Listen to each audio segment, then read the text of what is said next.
گناہوں سے مجھ کو بچایا الہی، بری عادتیں بھی چھڑایا الہی، بری عادتیں بھی چھڑایا اللہ تبارک و تعالی ارشاد فرماتا ہے، اور جو کوئی مسلمان کو جان بوجھ کر قتل کرے تو اس کا بدلہ جہنم ہے، مدتوں اس میں رہے، اور اللہ نے اس پر غضب کیا اور اس پر لعنت کی اور اس کے لیے تیار رکھا بڑا عذاب۔ حدیث پاک میں آتا ہے کہ اگر کسی ایک مسلمان کا خون کرنے میں تمام زمین و آسمان والے شریک ہو جائے تو اللہ تعالی ان سب کو منہ کے بل اوندھا کر کے جہنم میں ڈال دے گا۔ تو کوئی یہ نہ سمجھے کہ میں نے قتل تھوڑی کیا ہے، میں نے خون نہیں کیا، کسی کو کرایہ دے دیا، کسی کو اشارہ کر دیا، ماتحت کو آرڈر کر دیا اور خون کروا لیا تو قتل کرنے والا تو پھنسے گا، جس نے قتل کروایا وہ بھی نہیں بچے گا۔ بھائیو، جہنم کا عذاب بہت سخت ہے۔ جہنم میں عجمی اونٹوں کی مثل بڑے بڑے سانپ ہوں گے جو جہنمیوں کو ڈستے ہوں گے، وہ ایسے زہریلے ہوں گے کہ اگر وہ ایک مرتبہ کاٹ لیں گے تو 40 برس تک ان کے زہر کا درد نہیں جائے گا، اور لگام لگائے ہوئے خچروں کے برابر بڑے بڑے بچھو دوزخیوں کو ڈنک مارتے رہیں گے، ایک مرتبہ ان کے ڈنک مارنے کی تکلیف 40 سال تک باقی رہے گی۔ اسلامی بھائیو، اللہ کے قہر و غضب سے لرز اٹھو۔ بعض اوقات لوگ نجی طور پر غصے کی وجہ سے خون خرابہ کرتے ہیں۔ سیدنا حسن بصری رضی اللہ عنہ غصے والے سے فرما رہے ہیں کہ غصے میں خوب تو اچھل رہا ہے، اب کی اچھال کہیں تجھے جہنم میں نہ ڈال دے۔ تو اے مسلمانوں، معاف کرنا اختیار کرو۔ ایک حدیث شریف نے فرمایا کہ جو قدرت رکھنے کے باوجود کسی کو معاف کر دے، بدلہ لینے کی قدرت کے باوجود اگر کسی کو معاف کر دے تو قیامت کے روز اللہ تعالیٰ اس کو فرمائے گا آہو چشم حوروں میں سے، ہرنی جیسی آنکھوں والی حوروں میں سے جس حور کو چاہے لے لے۔ بھائیو، اللہ تبارک و تعالیٰ کی رحمت بہت بڑی ہے، اپنے گناہوں سے باز آ جاؤ۔ جن کا تم نے قتل و غارت گری کی ان کے عزیزوں سے قصاص کی صورتیں کر لو، بے شک اگر گردن بھی اس صورت میں مار دی جاتی ہے تو آپ کے لیے خدا کی قسم بہت آسانی ہے اس سے کہ تمہیں تمہارا حریف مار دے۔ ہوتا یہی ہے کہ جو ایک کو گولی مارتا ہے اس کا عزیز اس کو گولی مارتا ہے، پھر اس کا عزیز اس کو گولی مارتا ہے، اور بالکل زمانے جاہلیت میں جس طرح کا سلسلہ تھا کہ نسلاً بعد نسل انتقام لیا جاتا تھا، بدقسمتی سے مسلمانوں میں یہ بلا اب بہت گھس گئی ہے۔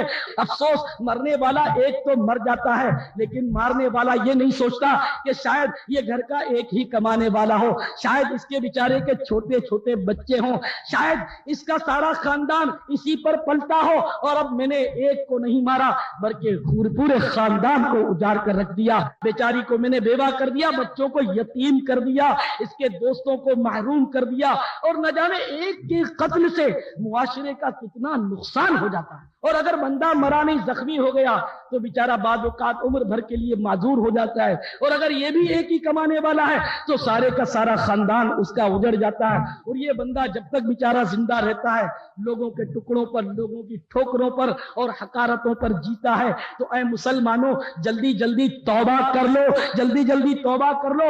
اللہ کی رحمت بہت بڑی ہے، اللہ تعالیٰ کی رحمت کے دروازے کھلے ہوئے ہیں، اللہ تعالیٰ گناہوں کو معاف کرنے والا ہے۔ ہاں ہاں سن لو، اللہ تعالیٰ کی رحمت پکار پکار کر کہہ رہی ہے قُلْ يَا عِبَادِيَ الَّذِينَ أَسْرَفُوا عَلَىٰ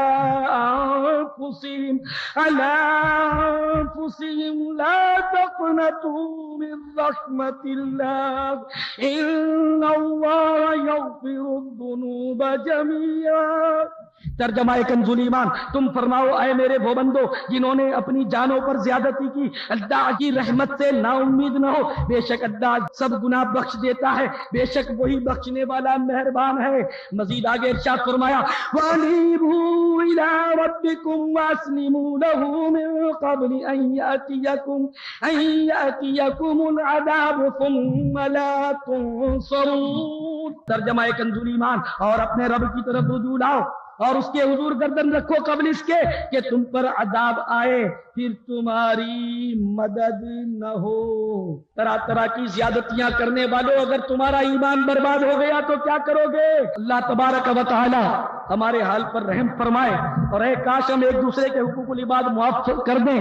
میں آپ سب بھائیوں سے بھی آخر میں درخواست کرتا ہوں کہ بہت ساروں کو مجھ سے واسطہ پڑا ہوگا، بڑے مراسم میں بڑی ملاقاتیں ہیں، بارہا ایسا بھی ہوا ہوگا کہ بھیڑ بھاڑ کی وجہ سے یا بے توجہی کی وجہ سے میں نے کسی کا دل دکھا دیا ہو، کسی کو کچھ کہہ سن لیا ہو، یا کسی کی رقم ہو سکتا ہے میں قرضہ لے کر بھول گیا ہوں، مجھے یاد نہ رہا ہو۔ بہرحال یہ کہ جو بھی حقوق العباد میں نے آپ کے تلف کیے ہوں، کبھی بھی میری وجہ سے آپ کا دل دکھا ہو تو اے بھائیوں اور اسلامی بہنوں، سب کے سب اللہ کے لیے مجھے معاف کر دو۔ امید ہے کہ آپ سب مجھے معاف کر چکے ہوں گے۔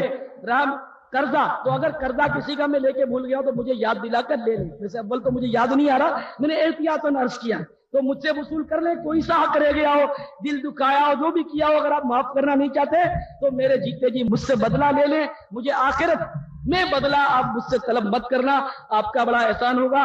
اگر کسی ایسے شخص کو آپ جانتے ہو جو مجھ سے ناراض ہو تو میرے اسی بیان کے حوالے سے اس کو بھی ہاتھ جوڑ کر راضی کر لینا کہ اللہ تعالیٰ مجھے قیامت کی پکڑ سے محفوظ فرما دے۔ رہا میرا معاف کرنا تو الحمدللہ میرا وصیت نامہ چھپا ہوا ہے، اور اس میں نے یہ وصیت بھی کر دی ہے کہ اگر کوئی مجھے مارے، کوئی گالی دے، مجھے کوئی ضرب کرے، مجھے کوئی زخمی کرے، میں نے اس کو پیشگی معاف کر دیا ہے، اور اگر بالفرض کو مجھے قتل کر دے تو میری طرف سے یہ بھی اس کو معاف ہے، اور اپنی اولاد سے بھی التماس ہے، اپنے ورثہ سے بھی التجا ہے کہ وہ بھی اس کو معاف کر دے۔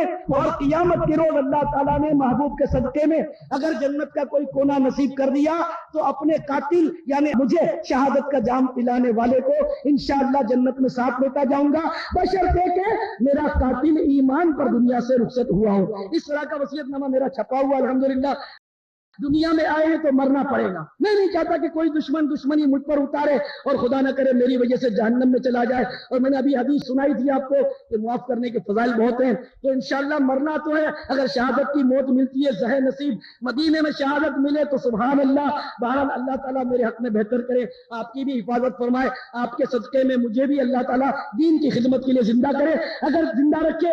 اگر دین کی خدمت میری قسمت سے ختم ہو رہی ہے تو اللہ تعالیٰ ایک سانس بھی مجھے دنیا میں اس طرح بیکار زندہ نہ رکھے، مجھے اللہ تعالیٰ ایمان پر شہادت کی موت نصیب کرے۔ بھائیو انشاءاللہ آپ کی خدمت میں چند بہت ہی مفید باتیں عرض کرنے لگا ہوں، تمام بھائی نگاہ نیچی کیے مجھے سنیے۔